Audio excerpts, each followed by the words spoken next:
Del equipo de trabajo de la SOE La Horca tenemos el placer de presentar a don Eduardo Zapata, quien es para nosotros un verdadero lujo que su persona nos haya permitido esta entrevista y por lo cual vamos a comenzar con la presentación de rigor. Don Eduardo Zapata es doctor en Lengua y Literatura por la Pontificia Universidad Católica del Perú, quien a su vez, don Eduardo, ha realizado estudios de posgrado en semiótica en la Universidad de Bolonia, Italia, bajo la dirección de gran Umberto Eco.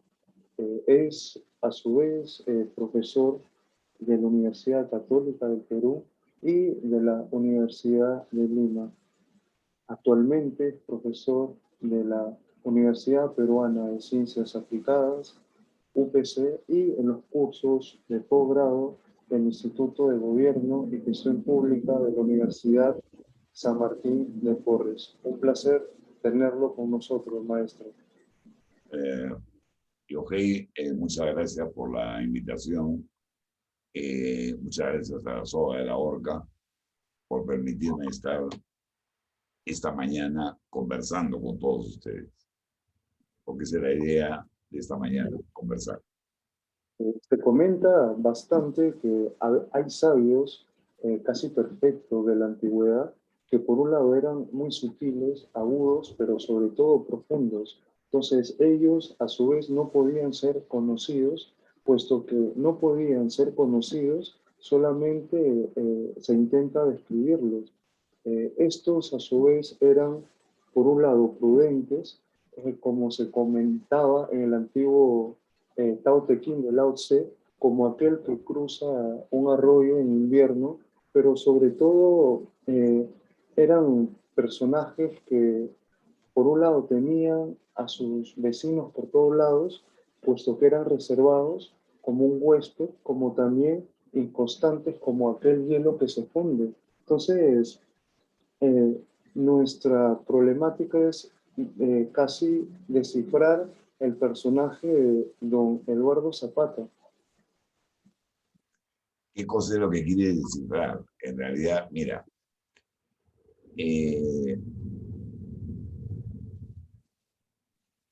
yo, para comenzar, me defino como una persona, eh, soy fundamentalmente un docente, soy fundamentalmente un investigador. Como docente, y creo que eso vale la pena aclararlo, siempre he tratado de mantener alumnos que recién ingresan a la universidad y también cursos de doctorado. O sea, a los que recién ingresan y después comprobar cómo terminan, ¿no? En los cursos de posgrado. No necesariamente, no necesariamente es agradable la respuesta. A veces chicos que ingresan brillantes, ¿no? La universidad los domestica de tal manera que les quita la creatividad, les quita la iniciativa, les quita la palabra. Y eso me parece un crimen, ¿no? Pero bueno,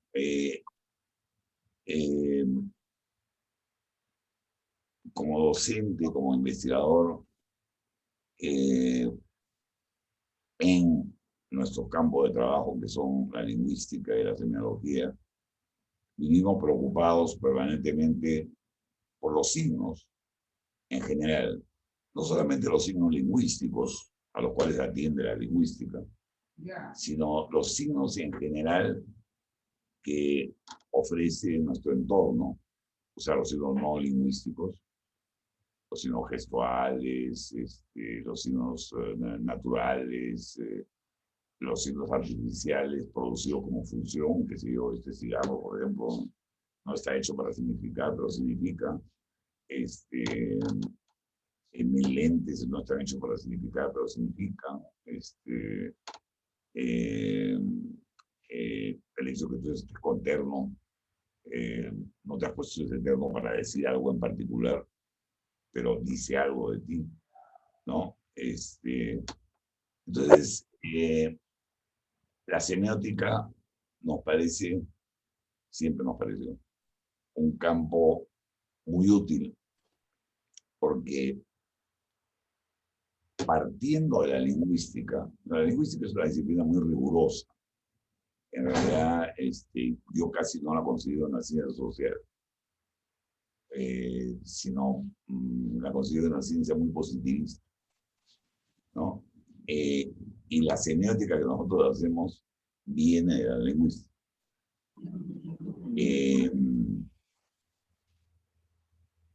Entonces, nos parece importantísimo esta afiliación porque te permite explicar con mayor certeza hasta donde la ciencia puede ser cierta, ¿no? Porque siempre debemos estar abiertos a que no hay verdades absolutas, ¿no? Nos permite explicar con bastante aproximación lo que a nosotros nos interesa particularmente, ¿no? La cabeza de la gente y la cabeza de los grupos sociales, ¿no? Explicar las relaciones sociales desde la lingüística y la semántica, ¿no? Explicar, obviamente, el sentido, o sea, hacia dónde están yendo las cosas, ¿no? Y eso es lo que, en el fondo, nos permite, nos interesó de la lingüística primero, vuelvo a repetir, su positivismo, pero en la semiótica encontramos un campo de trabajo mucho más amplio, ¿no? Aplicable a diferentes esferas de la vida, ¿no? De hecho, nuestro primer libro fue sobre Sendero Luminoso, ¿no? Que nos permitió hacer un análisis muy objetivo de el discurso de Sendero Luminoso frente al discurso oficial de la educación peruana, ¿no? Y por qué Sendero Luminoso capturaba con más facilidad, ¿no? La mente de la gente joven, ¿no? Entonces, si tú me preguntas quién soy yo te diría, no tengo un partido político, no pertenezco a ningún partido político, soy un hombre liberal, ¿no? Eh, me considero un hombre liberal.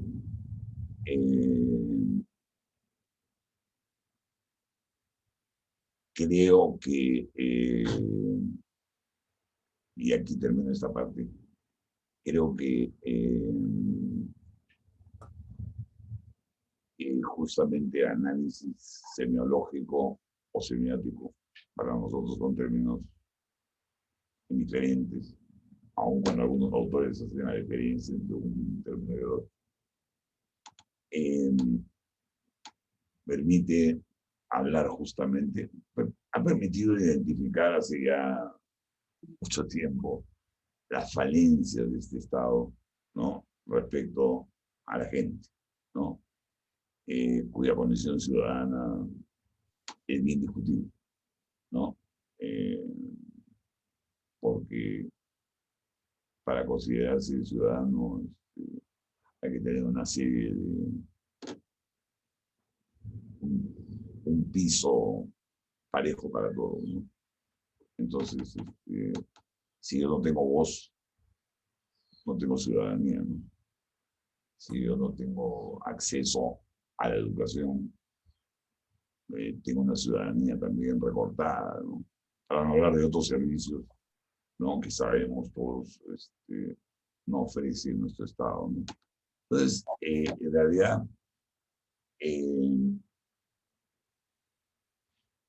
yo diría que con Juan Bione, que escribimos los libros juntos, nuestra preocupación es el Perú. Y no lo digo con guachapería, es el Perú. Y obviamente con anterioridad al Perú son los alumnos, son la gente joven con la que siempre hemos trabajado, ¿no? Y seguimos trabajando. ¿no? Hoy día estoy en contacto contigo, apenas me escribiste, te consta, no tuve menor problema en estar en contacto con ustedes y compartir esta mañana, ¿no? Dándonos siempre un espacio, porque se trata de gente interesada en estos temas. Eh, eh, Hay un personaje que para nosotros es sumamente relevante, que es la figura de Humberto Eco, una de las mentes europeas más lúcidas del último siglo, que nos ha dejado un vasto legado literario y filosófico, imposible de glosar en un solo espacio como este, pero que entre todas sus aportaciones podemos encontrar novelas más que significativas, como quizás Número Cero. Algunos dicen que no es una de las más memorables, pero ahí viene lo importante, bajo el disfraz de esa sátira, traza por un lado ese certero y descarnado retrato de las miserias que comparten por un lado el periodismo y el poder. Bueno, tú has hablado, Humberto Eco. Comparto tu punto de vista porque, mira, Humberto Eco, para mí, y me voy a referir a lo que has comentado, ¿no? Bueno, él obviamente se forma primero como semiólogo desde la filosofía, eh, pero se forma desde la filosofía, pero siempre con el pie sobre la tierra. O sea, no se queda en la especulación filosófica, ¿no? Sino pisa tierra. Eh, y él se forma como semiólogo. Felizmente, eh, yo llevé con él este poblado cuando todavía no era literariamente famoso, sino solamente era famoso como semiólogo, porque ya después se convirtió en un star este, casi imposible, ¿no? De tocar, ¿no? Aun cuando siempre mantuvo una humildad excepcional, ¿no? Y al respecto, lo que yo subrayo de él a propósito de su literatura es que siendo un semiólogo, él aplica los principios de la semiología para la construcción literaria. O sea, su eh, alto nivel de calidad literaria obedece a un trabajo de aplicación semiológica riguroso, muy, muy riguroso, que evidentemente además responde a una cultura extraordinaria, ¿no? ¿No? Si yo tengo que decir algo de Humberto, pues aparte de ser una excelente persona, un hombre brillantemente culto, ¿no? Con toda la formación clásica excepcional. Entonces, el éxito del econovelista en realidad es consecuencia del éxito del eco semiólogo, que fue aquel al que yo tuve acceso, ¿no? Cuando hice mi programa, ¿no? Se notó bastante que la década de 1960 ya comenzó su relevancia, sobre todo en círculos universitarios y en medios de comunicación, entre otros por ese ensayo tan aclamado que es eh, Apocalípticos e Integrados, en el que don Humberto Eco sostenía que los apocalípticos lo constituían quienes veían en la cultura de masas una deriva prácticamente catastrófica por el hombre, y los integrados, al contrario, creían en una suerte de democratización de la cultura. Sin embargo, también vemos un Humberto Eco mucho más académico, sustancial, donde nosotros lo encontramos en algunos de sus estudios más consensuados, como por ejemplo los límites de la interpretación, donde ahí él nos habla de una interpretación, además que la I como una expresión eh, en un proceso casi teóricamente infinito, entonces, o al menos indefinido, y ahí es donde vemos casi un sistema de signos determinado, donde podemos, por un lado, tanto rechazar la interpretación de sus expresiones, como elegir aquellas interpretaciones más adecuadas según los diferentes libros que podemos encontrar de él. Mira, has hecho varias afirmaciones que vale la pena conversar, ¿no? Bueno, él en realidad, siguiendo todo un poco, eh, él habla del campo de formatividades, ¿no? O sea, que toda obra tiene en sí un campo de formatividades a partir del cual, o sea, tiene un sentido, a partir del cual la gente obviamente interpreta.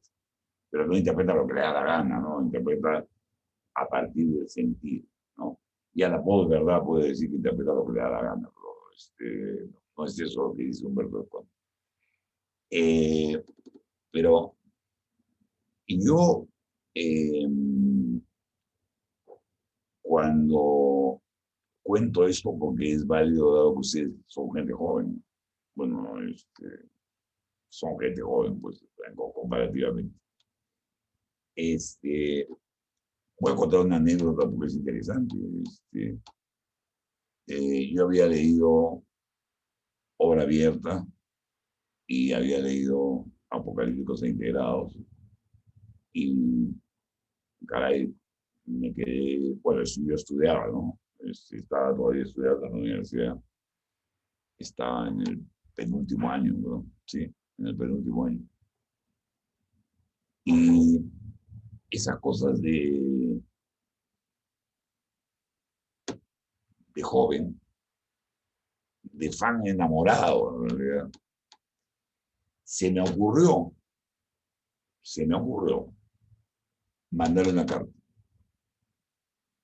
Así como quien le manda una carta a un artista de cine, en realidad eh, prácticamente no esperando respuesta,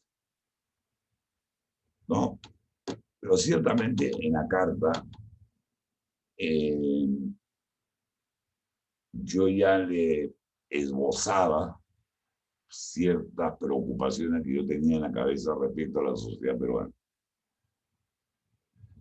Bueno, estoy hablando de los años 70 y tantos, donde para comenzar el correo era pues una desgracia, ¿no? Entonces, normalmente una carta que tú mandabas, que además era una carta que escribías, ¿no?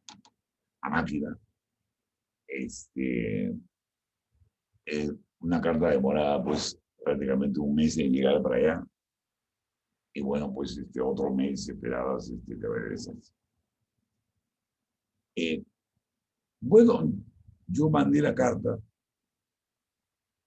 como te digo, como fan enamorado, no esperando respuesta alguna, pero sí diciéndole que me interesaría mucho estudiar con él y planteándole por qué, ¿no? Eh, de pronto, no tardaron, serían pues 15 días, y recibí una respuesta de él, a mano, una carta extensa, más de 2 páginas, donde me decía que le daba mucho gusto que una persona, ahí entre los más, ¿no? Se interesase en su obra, y que tuviese estas ideas que yo le estaba planteando ahí, y que si yo quería estudiar, él no tenía ningún problema en recomendar que la embajada me diese la beca, cosa que efectivamente hizo. O sea, esto lo cuento porque a veces tenemos temor de escribirle a alguien porque decimos, no, este señor no me va a contestar, este señor, sí, pues, es un dios, este señor, no, ya tiene una posición determinada, no va a tener tiempo de compartir conmigo. Y bueno, para mí fue una sorpresa enorme, casi me caigo al leer la carta de Humberto Eco. Bueno, vino todo el proceso de la beca, era la época de los militares, ¿no?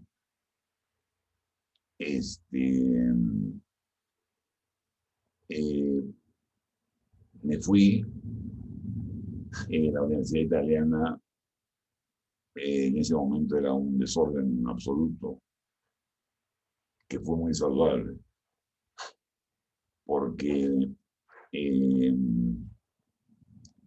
permitía eh, eh, que las clases fueran heterodoxas. O sea, eh, había la crisis del petróleo, estamos hablando del año 76. Entonces, eh, la universidad pagaba la calefacción y cuando apagaba la calefacción, Eco decía, bueno, ya acá no podemos seguir la clase, ¿no? Y como era un hombre comelón, ¿no? Nos íbamos a comer, eh,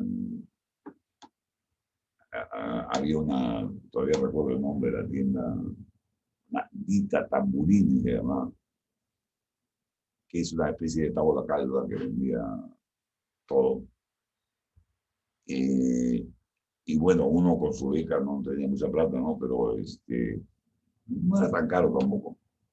Y él comía eh, bastante. Y ahí conversábamos mucho. O sea, porque éramos en total en clase, no, regularmente 9 alumnos, 12 en total. Debo aclarar que cuando yo fui a la beca, ya era profesor aquí en la universidad y era muy malo. Cuando llegué allá, aprendí que ser profesor muy malo es propio de alguien que no tiene confianza en sí mismo.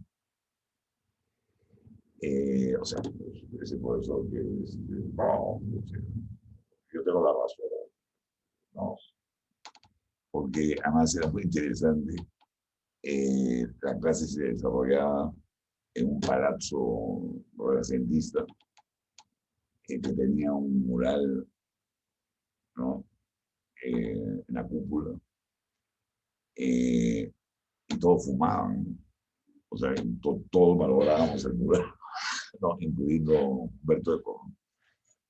Pero cuando se iba la calefacción, se suspendía y todos nos íbamos a la calle. Y es en la calle donde él, en el fondo, comienza a compartir su lectura cotidiana de los himnos, ¿no? O sea, aparte de que en clase él estaba preparando en ese momento, y había terminado de prepararlo, su libro del signo, y la clase trataba de ese libro. Pero en la calle nos entrenaba, por decirlo así, a leer los signos de la Italia de ese momento, ¿no? En ese momento se desarrollaba en Italia además el referéndum por el divorcio. Era un momento, además era el momento de la Brigada Roja. Entonces era un momento muy bullente políticamente en Italia. Y bueno, lo de la Brigada Roja no estaba metido con eso, pero sí en la campaña del divorcio, ¿no? Y los 9 alumnos que estábamos ahí, trabajábamos en la campaña del divorcio con él eh, durante casi un año, ¿no? Eh, entonces hemos conocido un eco más que eco de aula, o sea, mi recuerdo de más que del eco de aula, ¿no? Es del eco de vida fuera de la universidad. Como te digo, la universidad era un desorden porque como no había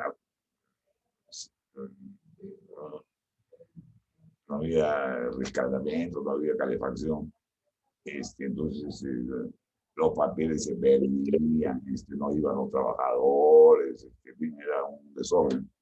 Pero él jamás faltó clase, jamás faltó clase. Y los profesores que tuvimos, que los convocaba, eran muy, muy buenos.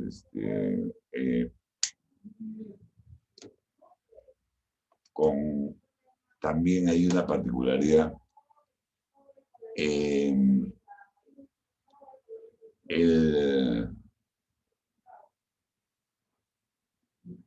trabajaba para la RAI, para la Radio y Televisión Italiana, como consultor, ¿no? Pero dos de los profesores que llegó al instituto, ¿no? Del arte, de la música y del espectáculo, que ya no existe, ¿no? Bueno, eran de la RAI, cosa que era muy mal vista en ese momento en el mundo académico italiano,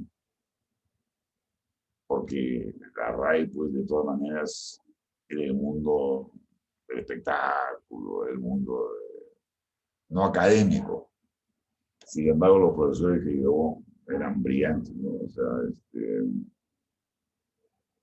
brillantes y con conexión a tierra, ¿no?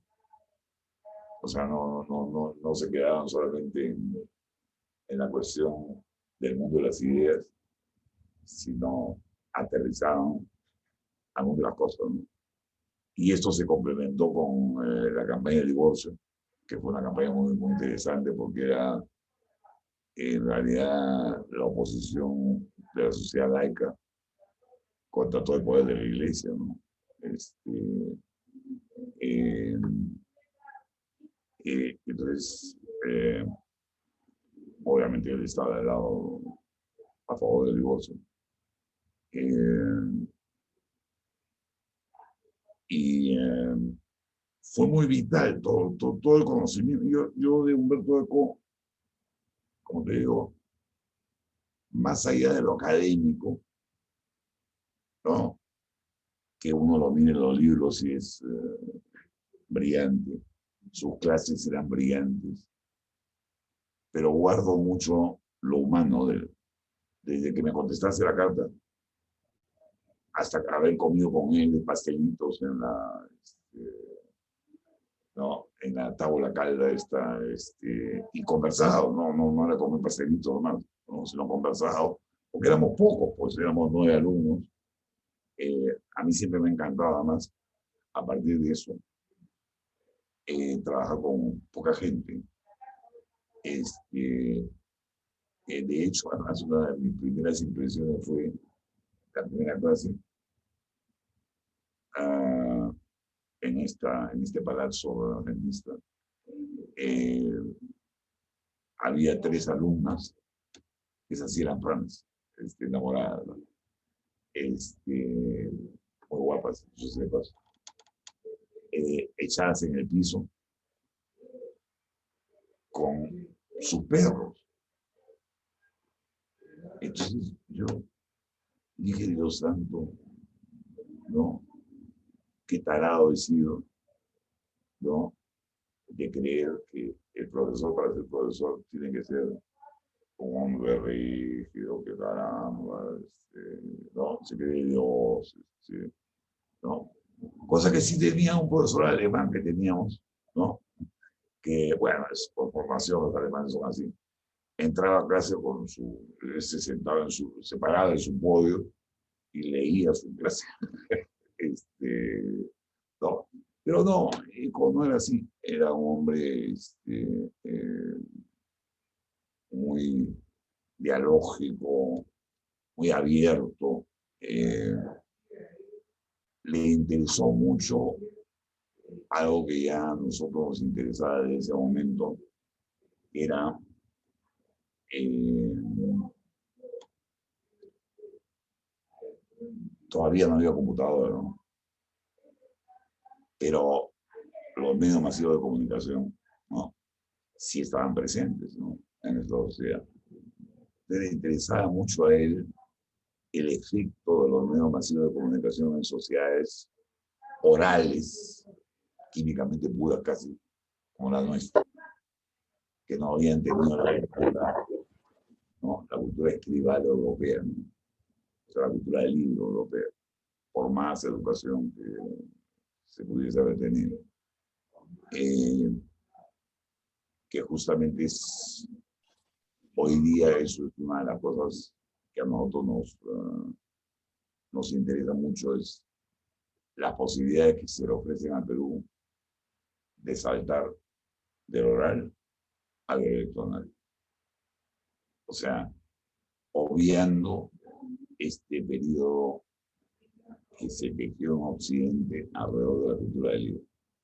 No digo que no se lea, no, sino que hay mayor proximidad entre la gente oral y el mundo electoral que la gente oral y el mundo del libro. Uno de los oradores de las calles que nosotros grabamos, porque nosotros hicimos un libro que se llamaba Representación Oral de las calles del Lima, donde grabamos a los oradores estos que hablaban en la Plaza de San Martín. Y uno de ellos, que era brillante, decía, enseñarle un libro a un peruano es como enseñarle la cruz a Drácula, ¿no? Y bueno, no le faltaba razón porque evidentemente no solamente Lima, sino el Perú es una sociedad que no ha crecido ni institucional ni personalmente al compás del libro. Yo diría que son o somos, ya así que pocas las personas que hemos crecido dentro de esa cultura. Sin embargo, la mayoría es una población que ha mantenido su cultura oral vigente, viviente, y hoy día están encontrando en la electoralidad un camino extraordinariamente positivo, ¿no? Curioso porque si uno mira, China ha pasado lo mismo, ¿no? Un pueblo con una fuerte tradición oral ha encontrado en la electrónica un salto, ¿no? La India también. Por eso es que Silicon Valley está lleno de chinos y de gente de ahí, ¿no? Pero no, mira, tú vas a Wilson, por ejemplo. En Wilson te arreglan, ¿no? Una computadora que si vas a un sitio oficial de renombre, se demoran 30 años en arreglarla y te cobran $1.000.000 y probablemente no la arreglen bien, ¿no? En fin, y claro, si uno mira con los prejuicios clasistas, racistas y demás que tenemos nosotros peruanos, al chico que te está vendiendo y te está arreglando el aparato electrónico, dices, no va a arreglar nada. Y sin embargo, es un genio, ¿no? ¿Por qué? Porque hay una conexión, que es lo que hemos estudiado en nuestros dos últimos libros. Nómades electorales y el último que estamos mandando en imprenta, Semiótica de las cosas, las cercanías entre lo oral y lo electoral, ¿no? O sea, de hecho, Lima es una ciudad andina. sea, la cultura oral se ha trasladado al Lima y la han divinizado. Ha sido mucho más fuerte que la ciudad española, ¿no? Que trazaba la ciudad, ¿no? En cuadras, ¿no? Eh, a mí me hace mucha gracia cuando esta expresión que dice, a propósito de las elecciones, dicen, ay, el Perú profundo se ha manifestado. No es el Perú profundo, por Dios, es el Perú superficial. Si está acá, no está allá. Ahora, bueno, evidentemente, si solo vives en San Isidro, Miraflores y Surco, podrás decir que te extrañan, pero no. Pero si vives en Lima, ¿no? Y si vives en Lima, realmente te das cuenta que no es el Perú profundo, es el Perú que se manifiesta políticamente. No digo bien, mal, no estoy calificando, ¿no? Sino es lo que vino ocurriendo, ¿no? Entonces, lo de ECO es una experiencia muy, muy, muy se mete un sonido por ahí. Lo de ECO es una experiencia muy, muy valiosa.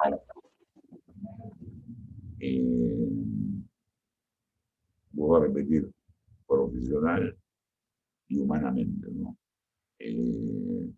Lamentablemente tuve que volver porque yo me quería quedar un par de años más, pero tuve que volver porque en la Universidad de Lima me tocaba una ratificación y en fin, era tu carrera, ¿no?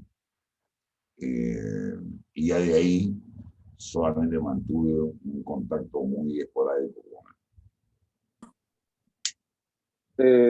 Se comenta en demasía que la infancia de don Humberto Eco estuvo marcada por esos grandes discursos históricos, desde los más aclamados de Benito Mussolini, cuyos pasajes más significativos para la gran mayoría de italianos lo recordaban casi de memoria en el colegio, o como para los españoles parte del franquismo, o esto de País Vasco con Cataluña.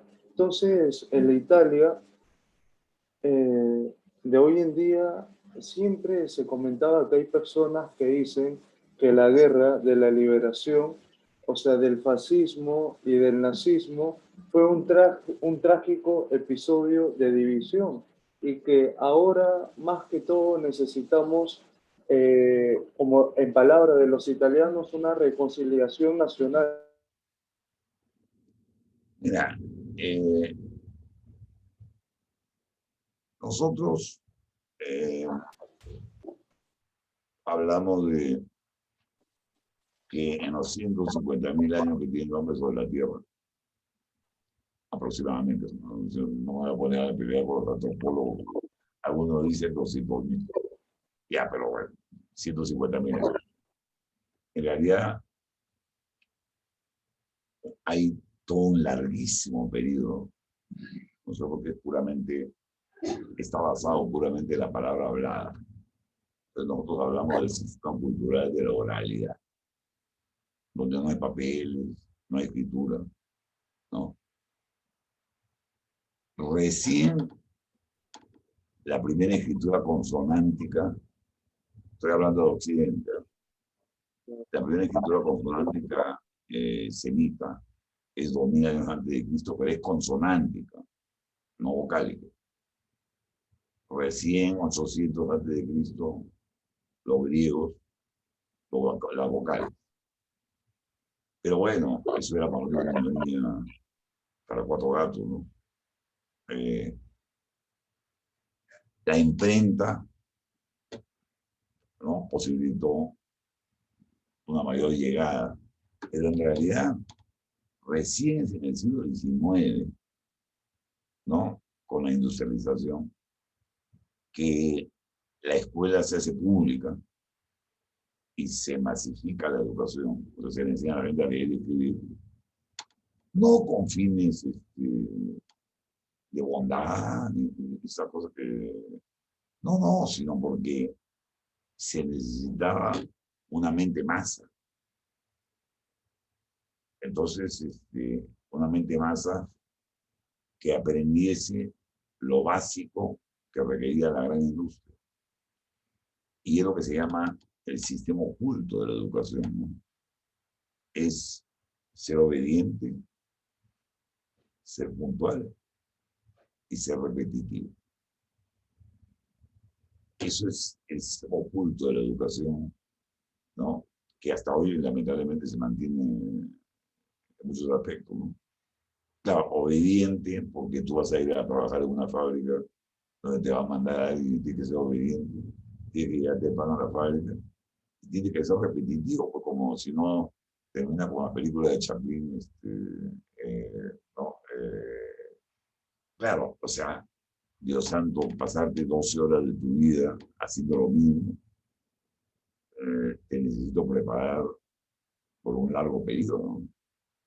Entonces, de ahí vienen las planas famosas, ¿no? Había que copiar y copiar y copiar en el colegio para irte entrenando en que a la larga lo que ibas a hacer era copiar y copiar y copiar y copiar un tornillo, no sé,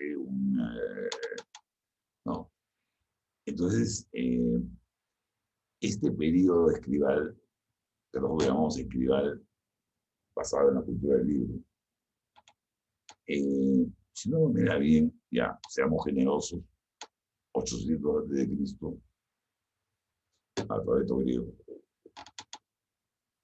ya, seamos generosos, el 2000, aún cuando sabemos que esto empieza a destejerse en el 90, cuando aparece este bicho, ¿no? Electoral. Entonces, el periodo de escribal, correcto, el periodo de escribal, por supuesto muy sólido, por supuesto que le da a Occidente una serie de logros en el nivel artístico, en el nivel de la ciencia, etc. Logra una sociedad, uso las palabras de Sloterdijk, domesticada, ¿no? O sea, incluso los famosos planes lectores de los ministerios, yo te mando a leer estos 12 libros, o 15 libros, o 20 libros, que a mi poder me interesa que leas. No, no te dejo que leas lo que tú quieres. No, tú tienes que leer, voy a poner un ejemplo, El Tungsteno de Vallejo, que es una porquería en realidad como obra de teatro, es una basura, pero lo tienes que leer porque esté en plan lector. No, no sé por qué Vallejo se le ocurrió escribir, ¿no? Pero bueno, eh, entonces, retomando lo que tú decías, es este periodo de escribal, ¿no? Donde surgen estos movimientos fascistas, el que en el fondo ya no da más.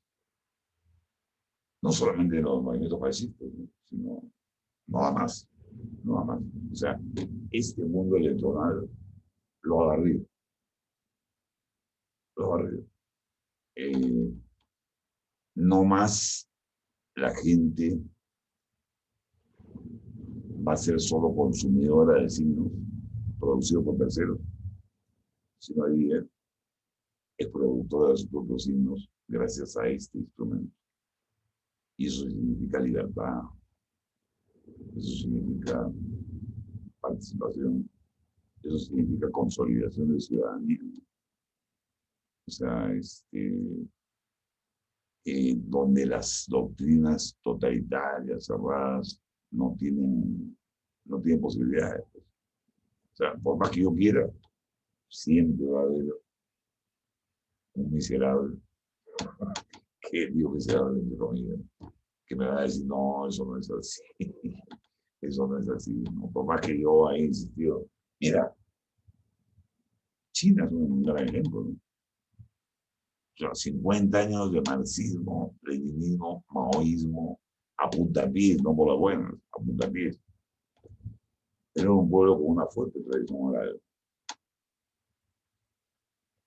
de libertad económica. Apenas Deng Xiaoping dijo, ya, ahora pueden vender guantanes, es una metáfora. Se acabó el marxismo, el maoísmo a nivel mercado y todos se dedicaron a vender. Y con lo que es China hoy día, ¿no? Una gran potencia económica, ¿no? Y se olvidaron de su marxismo a nivel de mercado, ¿no? Lo mantienen a nivel de la estructura de la arquitectura política, ¿no? Pero ya de otra manera. Entonces, esto del fascismo, además los italianos no son almas para el fascismo. Es una coyuntura histórica, pero no eh, eh, son las carencias de la sociedad en su momento, una situación emotiva, pero los italianos, bueno, habría que preguntar, así como acá nos preguntamos en qué momento se jodió el Perú, los italianos deberían preguntarse en qué momento no dejamos de ser el soldado romano valiente y vigoroso y lo dedicamos al bel canto. ¿No? En fin, pero creo que es este mundo intermedio que ha durado 2.800 años, dentro de los 150.000, ha durado 2.800 años. No más. Ahora, ha producido maravillas, sí, pero duró 2.800 años. En fin, pues me quedo ahí para seguir conversando. Se comenta que la semiótica tuvo esa fundación presocrática y una continuidad durante el periodo medieval. Por un lado, o posteriormente, la semiótica moderna se autonomiza cada vez más en una problemática de definición y de clasificación de los signos hasta llegar a un renacimiento generalizado en el ámbito académico. Es donde esta renovación casi a comienzos del siglo XX de esa actitud semiótica la deja así establecida como una disciplina, como un campo de estudios, pero sobre todo como con un método de análisis y de hacer relucir o emerger como la conciencia de todas las ciencias. Entonces vemos que hay una metateoría que se basa inicialmente en los estudios tanto del lenguaje como a su vez de la comunicación.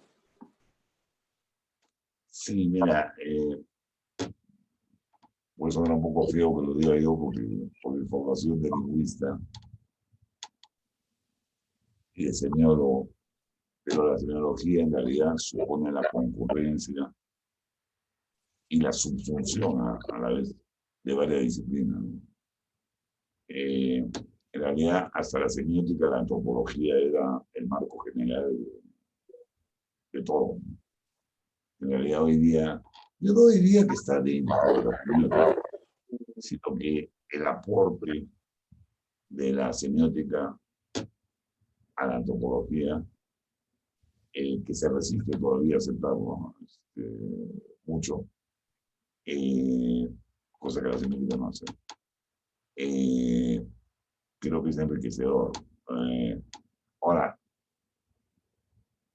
ciertamente la preocupación por el lenguaje y los signos viene de los griegos, ¿no? San Agustín,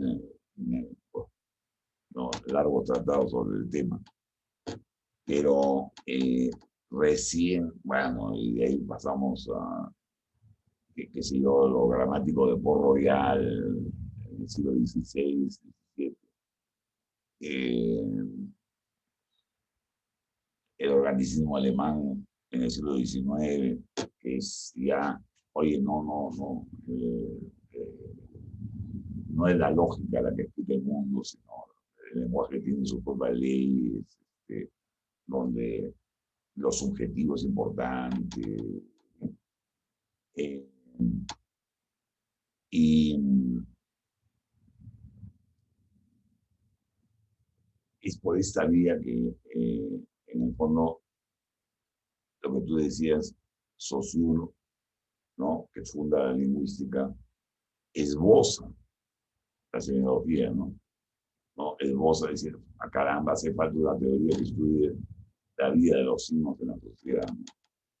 Eh, que yo diría que justamente el que más ha desarrollado es Humberto Eco, ¿no? Junto con Roland Barthes, ¿no? Junto con Roland Barthes, ¿no? Son, orgánicamente me refiero, ¿no? Ahora, curiosamente, los dos, en realidad, subyacentemente, trabajando con la teoría lingüística, ¿no? Más Barthes que Eco, últimamente. Últimamente Eco trabaja más una semiótica filosófica, ¿no? Eh, Se comenta en demasía un suceso importante que preside en el año de 1984 en un congreso que se dio en la ciudad de Palermo, donde hubo casi un intento de redefinición de la semiótica con relación a los campos contiguos. O sea, se focalizó especialmente por un lado, en esa semiótica teórica, por otro lado, en la historia de la semiótica, para casi concluir a la semiótica y las humanidades, pero por sobre todo con las ciencias naturales. Bueno, has tocado un tema que es, al cual hemos tenido que caer nosotros, ¿no? Eh, Justamente nuestros hallazgos lingüísticos, vuelvo a repetir, positivistas, ahí está. ¿Qué voy a hacer? No me gusta, pero ahí está. En un momento dado dijimos, bueno, así como la escritura moldeó un cableado cerebral diferente para los pueblos, lo mismo tiene que estar ocurriendo con este bicho. Y entonces nos dedicamos a tomar contacto con neurocientíficos y a leer mucho de neurociencia. Y efectivamente, ¿no? Hemos encontrado un correlato total entre la manera, pero no la manera, sino lo que expresa la escritura de los jóvenes hoy en el mundo electoral y el nuevo cableado cerebral, ¿no?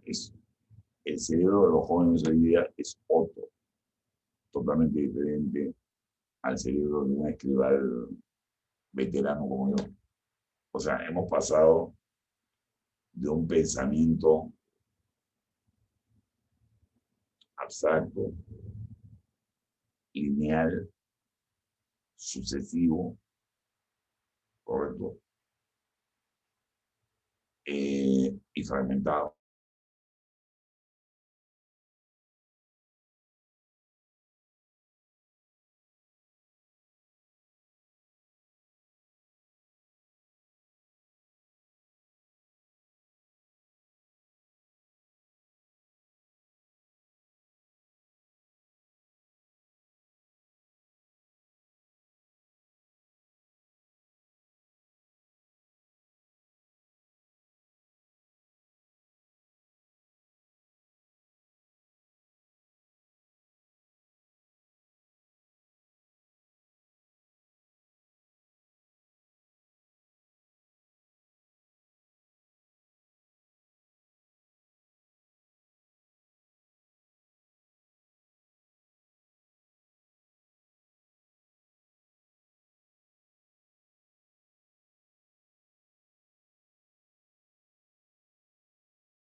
Listo, retomamos. Pero vamos, nos ¿No? quedamos, es que nos hemos pasado la hora, pues. ¿Le parece si es que hablamos de la implicancia de ser un lingüista en el siglo XXI? Porque por un lado, ello impone un conocimiento amplio de las problemáticas acerca del lenguaje, tales como su naturaleza, su especificidad, pero por sobre todo su evolución. Entonces, encontramos que el lingüista contemporáneo no solamente implica contar con un conocimiento acerca de las lenguas particulares, sino de sus regularidades y más que todo de sus esas variaciones. Espera un ratito.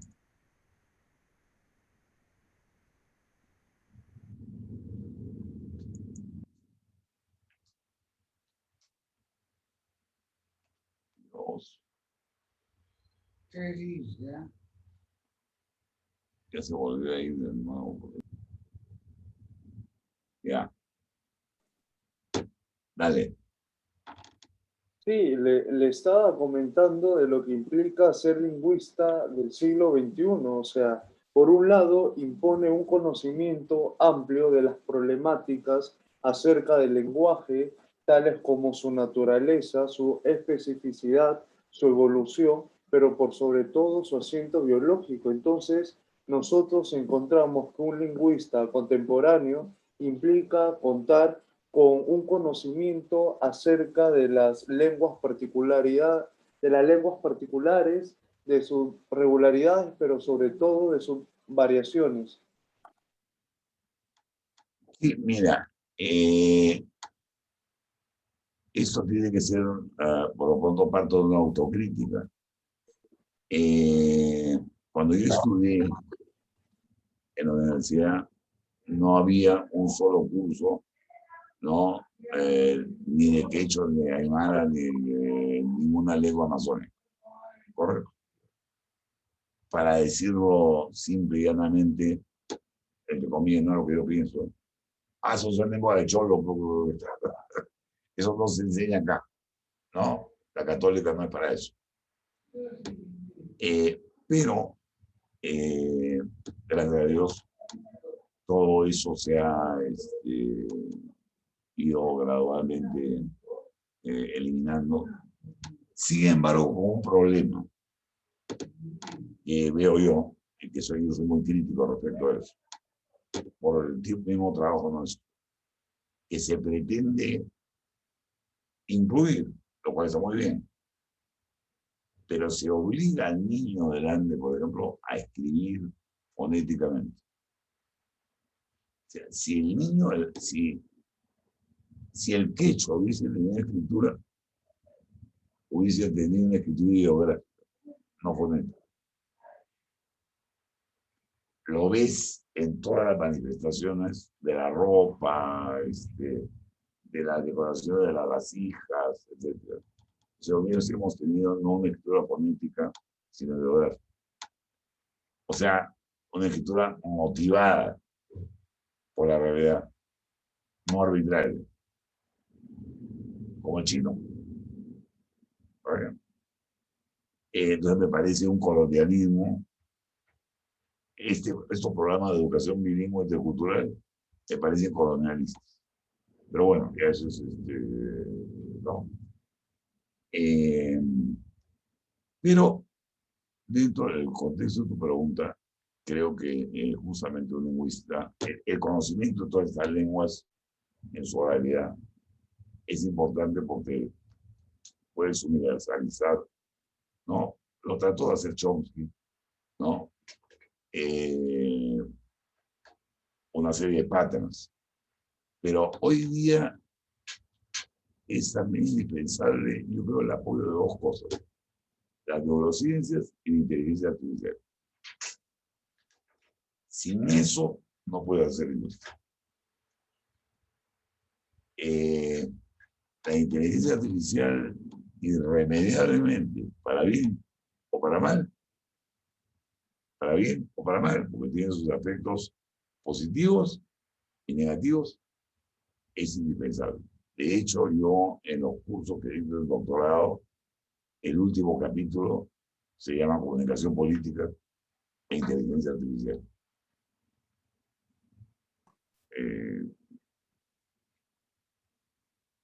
Porque Se habla mucho de que si nosotros estamos programados para hablar, o sea, hay investigaciones y justamente usted nombra a Chomsky cuando él nos plantea de que los niños nacen con una capacidad innata para hablar, o sea, que son capaces tanto de aprender y asimilar estructuras comunicativas, pero sobre todo lingüísticas, y ahí viene esa tan aclamada teoría de la gramática universal, donde él propone casi un nuevo paradigma en desarrollo del lenguaje y según algunos postulados que se ha tenido la oportunidad de esbozar, vemos que él cae en que los idiomas que usamos los seres humanos tienen características comunes, sobre todo en su propia estructura. sí, pero mira, ve, el problema de Chomsky, bueno, primero voy a considerar al Chomsky de la gramática transformacional, al Chomsky de hoy. Hoy día reniegan eso, o sea, para comenzar. Y mi crítica siempre a la gramática transformacional ha sido que para poder lograr esas estructuras universales, él hace una cosa terrible, a mi modo de ver, y es vaciar lo semántico del lenguaje. Cuando la esencia del lenguaje es lo semántico, no es la morfología, no es la sintaxis, es la semántica. Entonces, me parece muy bonito sus cuadritos, que son útiles para justamente este mundo de la electrónica. Sí, pero esa lingüística es empobrecedora, pues, a la hora de hacer un análisis, de usarla como instrumento de análisis social, porque ha vaciado el significado. ¿Ves? Claro, cuadra bonito todo. No, cuadra bonito todo, pero sin significado no hay lenguaje, pues. Porque está haciendo una lingüística artificial. Y en la parte de ahí, hay, cuando él también nos habla de ese lenguaje durante la infancia que prácticamente se fundamenta casi en un problemático precepto, que el lenguaje humano es producto de descifrar un programa determinado que ya está sumergido en nuestros propios genes. O sea, esa postura choca diametralmente con las teorías tanto ambientalistas del desarrollo, sobre todo cuando enfatiza en el papel que la influencia del entorno sobre el individuo, pero sobre todo por su capacidad, es para que éste se vaya adaptando a los diferentes contextos por los que le toca vivir. Sí, por eso te digo, en realidad, hablar de los universales me parece, no sé si llamarlo utópico, yo lo llamaría acientífico, porque está vaciando el significado del lenguaje. Insisto nada más. Entonces, bueno, así puedo hablar ¿no? De cualquier cosa. Eh, eh, bueno, tanto que el mismo Chomsky hoy día ya no adhiere a eso. Además, vuelvo a insistir, esa lingüística no te sirve para hacer análisis social y menos transformación social para los que les interese hacerlo. Además, de hecho, el lenguaje es un instrumento de transformación social, ¿no? es o debe ser rojo, ¿no? ¿No? Entonces, si yo le quito la semántica y me quedo en la morfología y la sintaxis, me queda, mira, es como el estructuralismo. Muy bonito, los cuadritos, perfecto. En lo cual cae Barthes, ¿no? Muy bonito, perfecto, pero te lo digo con un ejemplo. Nosotros cuando hicimos el análisis del discurso del Sendero Luminoso, al octavo mes, teníamos paredes del departamento, no había computadora, pues, en ese momento, porque se iba la luz, había, pero se iba la luz. Entonces, todo era a mano. Teníamos pegado todo el departamento, ¿no? Papelógrafo, digamos. Lindo los cuadritos, ¿no? Lindo los cuadritos. Después de 8 meses, dijimos, está bonito todo esto, pero ¿dónde está el sendero? Agarramos todos los papeles después de 8 meses y los botamos a la basura. No, es tal vez una muestra gráfica de esa pobreza del estructuralismo como receta. Y así se tomó lamentablemente también la gramática transformacional como receta. O sea, si tú no hablabas, ¿no?, de los demarcadores chomskianos, no, eso no es lingüística. Eso no es lingüística.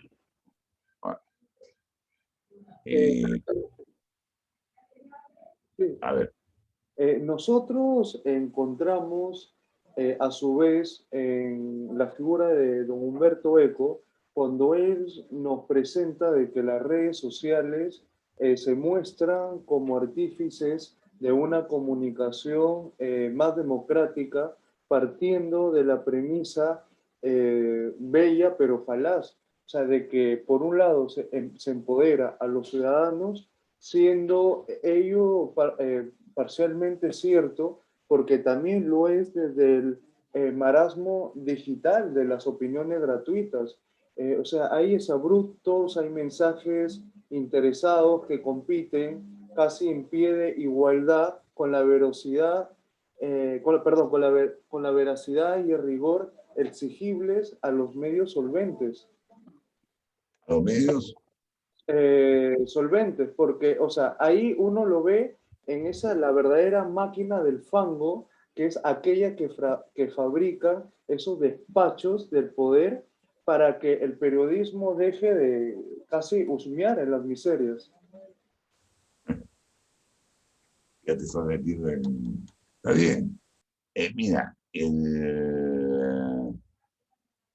ciertamente con la inteligencia artificial, hoy día uno termina viendo solamente lo que a uno le gusta, porque a uno le programan todo. O sea, es con la inteligencia artificial, yo me doy cuenta que a ti lo que te gusta es San Agustín, entonces, no, te doy información sobre eso, no te gustan tales amigos, nunca aparecen en tu Facebook o aparecen ocasionalmente, ¿no? Entonces te programo, ¿no? Segmento mediante la inteligencia artificial, todo eso.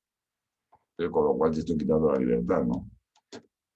Peor aún, ahora con la cuestión de la pandemia, ¿no? Y con el cuento de la fake news, ¿no? Hay una censura abierta, ¿no? Hay una censura abierta, ¿no? El club de vacuna y decir, me cae un petardo de dinamita en la cabeza, ¿no? ¿No? Claro, hoy día la palabra vacuna, mañana será la palabra libertad.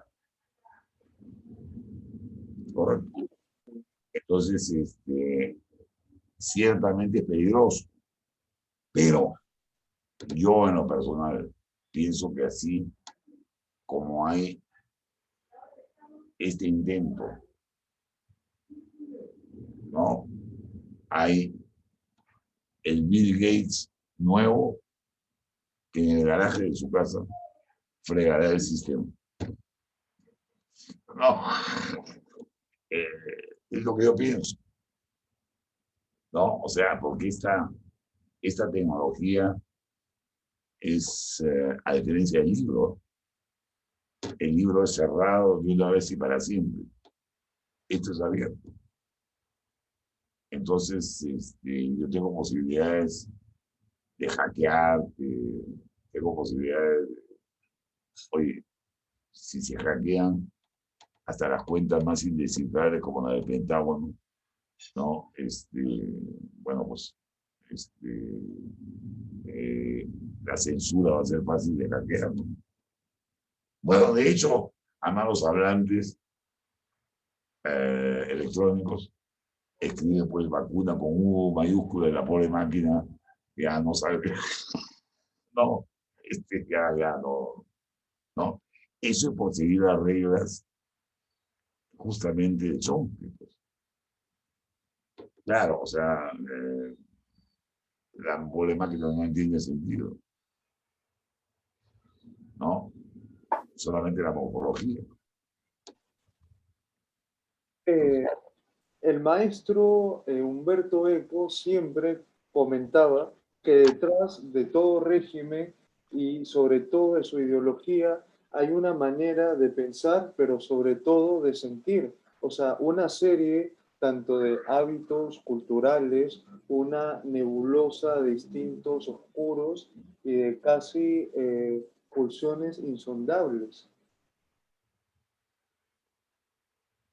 No sé si me lo dice de nuevo porque me distrae.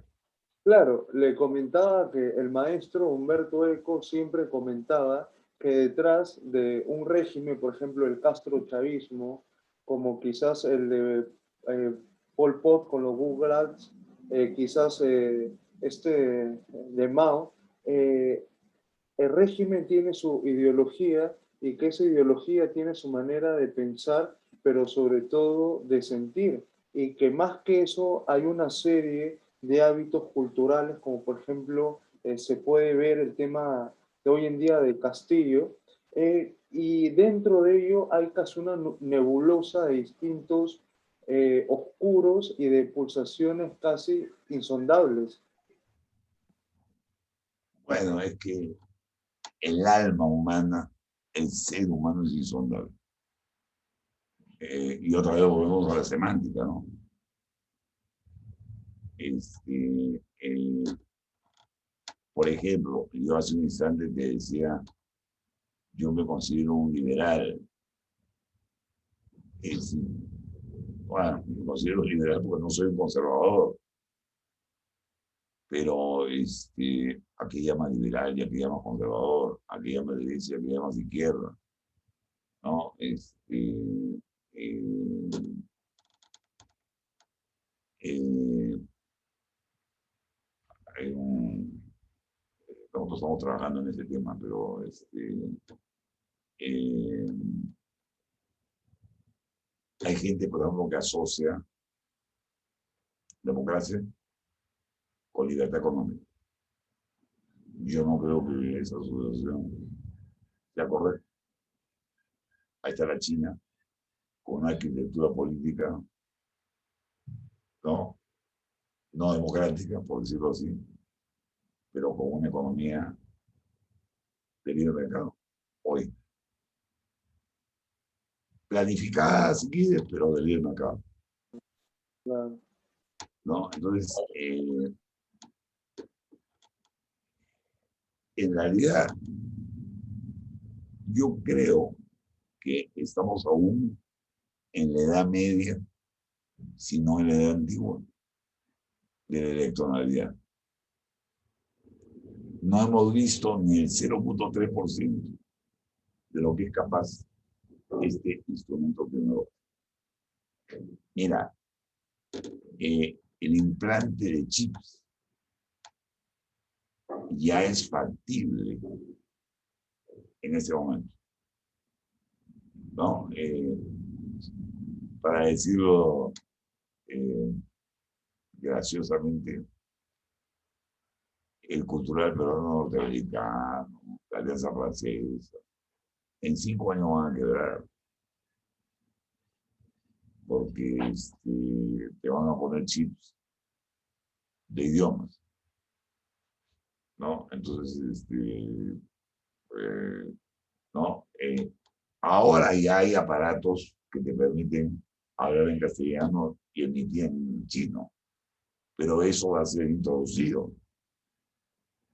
¿no? Entonces, no he visto ni el 0,3%, yo diría, de esto, que no sabe dónde va. Y todo el mundo dice, sí, pues, claro, ahora, como digo, las elecciones en Estados Unidos, por ejemplo, se hablaba de que, digamos, contra Trump estaba este grupo de poder, ¿no? Más arriba.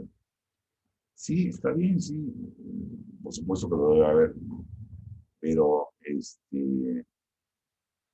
por ejemplo, los bitcoins, Dios santo, te rompen el orden económico mundial, ¿no? ¿Los dominan ellos? No sé si lo dominen ellos, no sé, ¿no? Entonces, eh, ECO tiene apocalípticos e integrados. Lo que pasa es que ECO se volvió conservador al final, que nos pasa a todos los viejos. Yo no me considero así. Me considero viejo, sí, pero no considero, no, ECO tiene una expresión muy bonita en apocalípticos e integrados ante la cultura de masa. Y es, ojo, habla de los medios masivos de comunicación y dice, se ha establecido ya una civilización de masas de la cual no es fácil situar los confines. Fíjate, hablaba de los medios masivos de comunicación. De esto es más difícil situar los confines. No sabes tú en qué va a quedar eso. O sea, si es Fahrenheit, ¿no?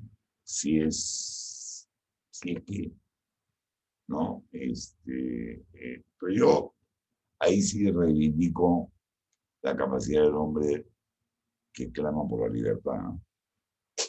Eh, Creo que por más que quieras encerrarlo, se va a salir. Se va a salir. Encontrará la manera de salir. No, es mi idea personal. Será porque soy yo así. Si me quieres encerrar, me voy. Me salgo. Ya. Eh, Se comenta mucho de ese análisis semiótico en las campañas electorales, o sea, de el por qué se ha vuelto tan importante el análisis semiótico en las campañas para varios grupos de investigación que se enfocan directamente en la relación entre la comunicación y la política con el objetivo de no solamente entender, sino ver más allá de los hechos, mensajes y discursos de los candidatos, en este caso de la señora Fujimori como el señor Castillo. Entonces, ¿le parece si nos podemos ocupar en algo de ese análisis eh, a estos dos personajes? Bueno, que ambos creo que están revestidos por un profundo revestimiento casi mercadológico, así como semiólogo. Sí, pues, mira, tú lo has dicho. Yo en realidad me niego a eso, o sea, no es que me niegue al tema de fondo, de si yo soy castillista o guinquista. Este, eh, pero lo que sí creo que los dos Justamente en mi artículo de Montonero de hoy, trata un poquito de lo de Castillo, ¿no? Claro, el hombre bucólico, para lo urbano, el marketing, el hombre bucólico con su carnerito, con sus, ¿no? Con los pies descalzos, etcétera, para capturar el voto urbano indeciso. Mientras que la señora China, no sé quién será su asesor, pero se pone unos maquillajes como para ir a una fiesta, ¿no? Eh, eh, Todos esos son signos, ¿no? O sea, por ejemplo, es bastante claro que los signos de Castillo son equivalentes a los signos de Fujimori, ¿no? O sea, tractor, caballo, ¿está bien? En el lenguaje, Fujimori solamente 3 palabras: honradez, tecnología y trabajo. El profesor, con la justa de 2 palabras, porque no aguanta una entrevista de más de 8 minutos, ¿no? Es más, el artículo de hoy tiene el título de una lisura que le dice a un periodista, ¿no? De una lisura que no es una lisura, caray, eres un ignorante. No, no, no, o sea, es una lisura sumamente gruesa, ¿no? Que revela su ser, ¿no? Es su manera de ser, es su pensamiento, lo que yo respeto, pues está bien que se empieza así, no como la otra señora China pensará sangre, ¿sí? Pero eh, eh,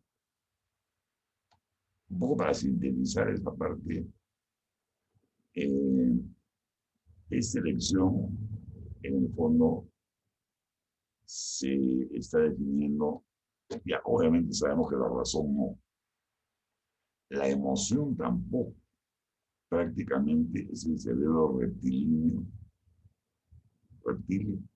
el que está decidiendo, ¿no? O sea, por ejemplo, el cerebro reptil finalmente es Eros y Talón, ¿no?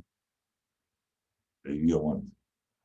Yo sé que si voto por ti, me voy a ir a la porra, Tánatos, pero prefiero irme a la porra contigo y no irme con la otra. No, entonces, así es la cosa. Pero ya no quiero entrar más detalle del tema, pero la semana que ayuda a eso. Nosotros pensamos que lamentablemente en el Perú eh, estamos en un país donde se nos ha enseñado amar profundamente el odio, casi de forma binaria, porque sin, sin grises de por medio, con razones, a veces sin ella, pero al final de todo odiamos, pero nosotros pensamos que odiamos particularmente el éxito, porque si uno se remonta a esa historia del Perú desde lo prehispánico, eh, parece avalar casi este hecho que se está comentando. Entonces, pasamos por un proceso casi emancipador, republicano, que algunos dicen jamás está concluido, pero que se esbolza precisamente en estos odios. Entonces, si nosotros nos vamos a don Ortega y Gasset, en ese gran libro que ahorita muchos lo comentan, La rebelión de las masas, él nos habla de ese especialista que sabe muy bien en ese mínimo rincón de universo, pero que ignora prácticamente todo el resto. Así es. Mm. El capítulo sobre el especialista en la rebelión de las masas es extraordinariamente bueno, y es muy actual. El marquetero que sabe, caramba, si tú tienes que maquillar, peinarte así, pero no sabe más. No sabe cómo es el Perú. Un poco lo que comentábamos del Perú profundo, Y el Perú es superficial. No, ese señor viene de, no sé, pues, de Argentina, de España, de donde venga, se aloja en Miraflores en un hotel de 5 estrellas, de ahí se va donde el candidato que vive por ahí, ¿no? O que tiene su local de campaña por ahí, o habla por Zoom, por el candidato, pues no conoce el Perú, no conoce el Perú, ¿no? Entonces, eh, el marketing eh, está tapando a los candidatos. Tú en realidad no sabes qué piensa uno, qué piensa el otro, ¿no? Realmente, más allá de los planes de gobierno, que los planes de gobierno no dicen nada, nunca. O sea, yo te puedo decir que voy a hacer 5.000 hospitales, no, no los hago, ni si es igual de plata. Eh, pero ya eso es eh, eh, el análisis semiológico en el curso del doctorado que estoy haciendo ahora. Estoy haciendo análisis semiológico del proceso electoral. Este, por ejemplo, a nuestro candidato Castillo, que se le encabrite el caballo, quiere decir que no sabe montar caballo, ¿no? Por ejemplo, ¿no? Yo le miro las manos y no tiene un solo callo. Nunca he subido a grabar un instrumento de labranza. Y miro sus pies, y ni siquiera son pies de bailarín de ballet, porque los pies de bailarín de ballet tienen músculo. Estos son pies de muñequita de biscuit, ¿no? Eh, pero bueno, como imagen global, queda la imagen bucólica del hombre que está con sus animales, etc. Pues no, nadie se está fijando en el detalle, ¿no? Pero eso de que nadie se fije en el detalle también es relativo, ¿no? Porque eh, si yo doy entrevistas así y cada vez que me preguntan algo que no me gusta, eh, me perturbo, ¿no? Eso al director no le gusta, no le gusta, ¿no? Así como lo que no, de la otra señora puede no gustar mi hijos, ¿no? Eh, bueno, la situación pero es una situación muy especial, ¿no? O sea, en realidad, incluso analizar, a mí me parece eh, atrevido analizar la situación real del Perú a partir de estas elecciones, porque estas elecciones están falseadas, por decirlo así, por una situación emocional horrorosa de salud mental. O sea, que ha acrecentado estos odios gratuitos o no gratuitos, ¿no? Por banalidades. O sea, yo odio al señor Castillo porque no sé, porque su sombrero no me gusta. ¿Qué tiene que ver el sombrero? ¿No? Odio a la señora Fujimori porque no sé, tiene su esposo gringo. Está bien, pues el esposo. No es ella. Este, hay mil cosas. Eh, en clase hacemos el montaje semiológico de la campaña.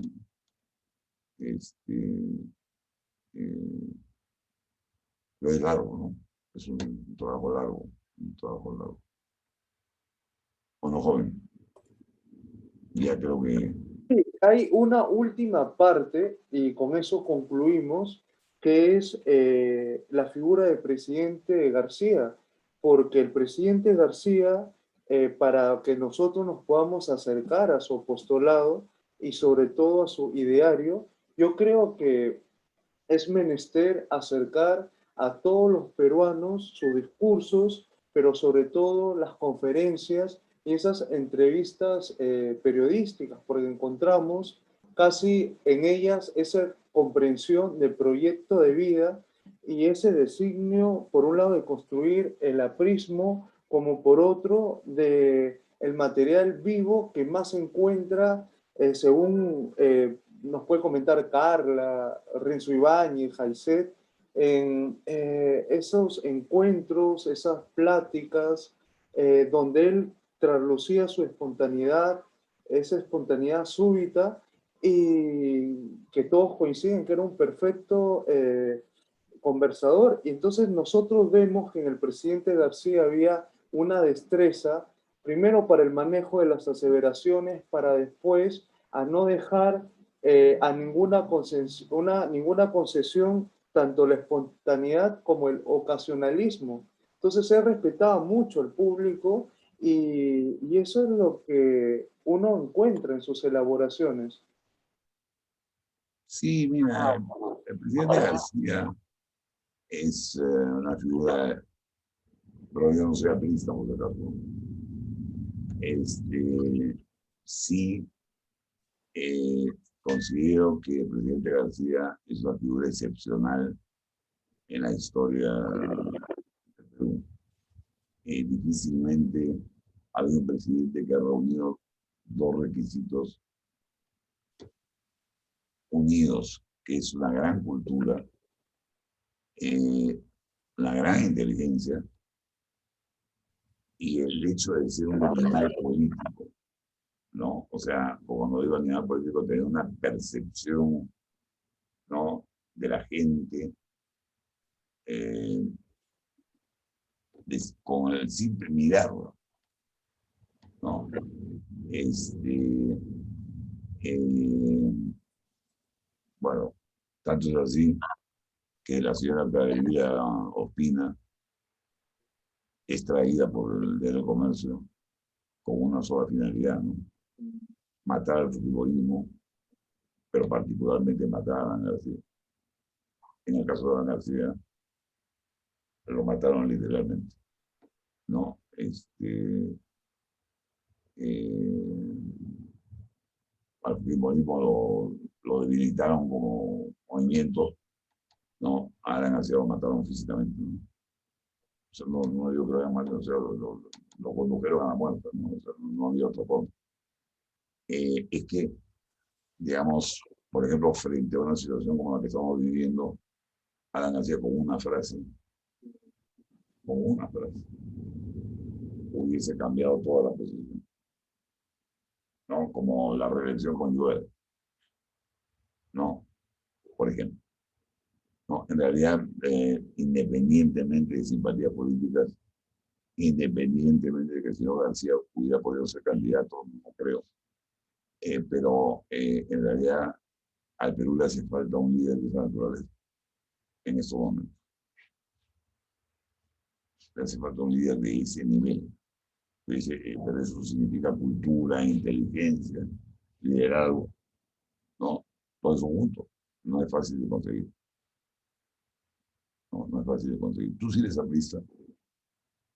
Mi abuelo fue aprista, mi abuelo falleció a los 25 años y él contaba que se iba, porque no, es de Saña, lo más próximo en la ciudad de Chiclayo, él se iba a la casa del pueblo que quedaba en la plazuela Elías Aguirre los días jueves, que era prácticamente ese simposio con los jóvenes, y cuando llegaba Víctor Raúl, él desde muy niño se escapaba hasta Trujillo y por eso yo siempre tuve una predilección y mi familia, mi madre, con el APRA y la figura de Raúl y sobre todo Por con... eso mencionamos, por eso mencionamos Jaifeta, Carla y demás. Claro, porque... Toda esa gente es mala gente, hombre. Espero que nos siga escuchando. Los quiero, yo los quiero mucho. Y sobre todo, Carla, lo aprecio mucho a usted. Yo a Carla la quiero mucho, hemos conversado poco. Hay una cosa muy particular que nos une, que no se puede divulgar, pero que no somos cosas.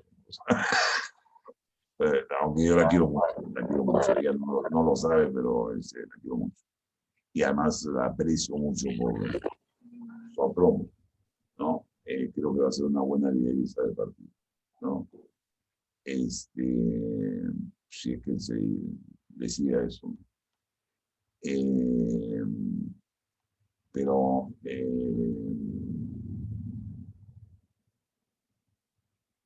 no te preguntaba esto porque, como mencionaste, a estos innombrables, este, eh, eh, hay mucho que hacer, por ejemplo, en torno a eso, porque ya es muy largo. Por ejemplo, suponte el partido aprista, como cualquier partido, necesita cambiar totalmente su estructura, todo, todo. Está viviendo todavía creyendo que el Perú es el Perú de los obreros, de los emprendedores solamente, y los jóvenes son, no, pues, eh, en fin, es largo el tema, ese es otro tema, ¿no? El tema de cómo organizar un partido político en estos tiempos es, tienes que olvidarte un poco de ideología, ¿sí? Pero bueno, ya, listo. Maestro, unas palabras finales para concluir. Bueno, a todos los que hayan seguido esta conversación, yo he tratado de ser lo más explícito posible. Eh, eh, Agradezco la invitación, por supuesto, y cuando deseen en otra oportunidad sobre algún tema que yo pueda decir algo, con mucho gusto, ¿no? Me da gusto haberte conocido, Sergio. Eh, Claro que el nombre de tu organización me dio un poco de miedo, porque la horca, ya veía mi cuello. Sobre la- No, de verdad les agradezco mucho, porque a mí me gusta conversar, no, me gusta conversar, a mí por ejemplo, una cosa que me da mucha pena de esta pandemia miércoles es que no hay forma de tomar contacto con la gente personalmente, ¿no? Y a mí me gusta conversar, porque se aprende, sobre todo cuando uno conversa con gente joven. Y a los viejos no sirvan nada. No, es la verdad, o sea, no digo, no es mi caso, yo escucho, aprendo siempre, y no ando citando a fulano. Y yo tengo una expresión que es, eh, mucha gente intelectual de este país se creen poetas, andan recitando, o sea, como dijo fulano, como dijo Mengano, como dijo Perencejo, y como dijo el otro. ¿Y tú qué mierda dices? Eso es lo que me interesa a mí. No como dijo fulano, como dijo Mengano, como dijo Perencejo. ¿No? Entonces, creo que ese es un problema que tenemos nosotros, que tenemos que sacarlo de la cabeza, ¿no? Que tenemos que escudarnos en estos cinco dijeron, no, pues, o sea, mira, una vez, con eso termino, hay un principio en la filología que se llama, dos principios en realidad. Uno que es elemental, que es la curiosidad intelectual, que es válido para todos, pero el otro que se llama la adivinación de todo. O sea, antes de emprender una investigación, que no es, por si acaso, no la delegación en el sentido de haga la lista. No, sino es, no, encontrar el sentido ulterior al cual probablemente vaya a llegar con tu investigación. Y partir de ahí. No con la... Ahora te vas a dar cuenta de repente que cuando llegues, que no era ese. Por eso puse el ejemplo de Sendero. No, pero bueno. Listo, joven. Agradezco. Maestro, de don Antonio Torreblanca, ¿en qué redes se le puede encontrar? ¿En qué periódicos usted colabora? ¿En qué trabajos se le puede, las personas interesadas pueden sumergirse en usted? No, yo escribo solamente en el Montonero los jueves. Inicio el Instituto de Gobierno en el doctorado, un curso de comunicación política, más un curso virtual de comunicación política mediante el convenio que tiene el instituto con AUSIM. Sí, eso es todo lo que hago. Ya, ahora soy más dedicado a investigar y escribir. Y trato de no moverme mucho porque, bueno, no solamente por la pandemia, sino me da flojera. Yo vivo por el año Ancón, entonces acá no escucho ruido, no, acá escucho música, leo, escribo, pero yo siempre he vivido en extramuros, no me gusta vivir en la ciudad, porque vivir en extramuros tiene una virtud, que atraviesas todo Lima y miras, y analizas. Si vives en Miraflores, o vives en San Isidro, o vives en Sur, solamente ves lo mismo siempre. Mejor es vivir lejos, porque así vas viviendo en el camino, ¿no? Por ejemplo, aquí nomás, mi Perú, Pachacute, ¿no? Yo, además, yo voy, yo me bajo y me meto, por si acaso, para ver, pues, para ver si es cierto o no es cierto. ¿Y qué es cierto? Ya. Bueno, listo. El equipo de trabajo de la producción y de mi persona agradecido por esa entrega, recibimiento y apertura. Y nos despedimos, maestro, hasta otra oportunidad. Muy bien, Agradecido. un abrazo.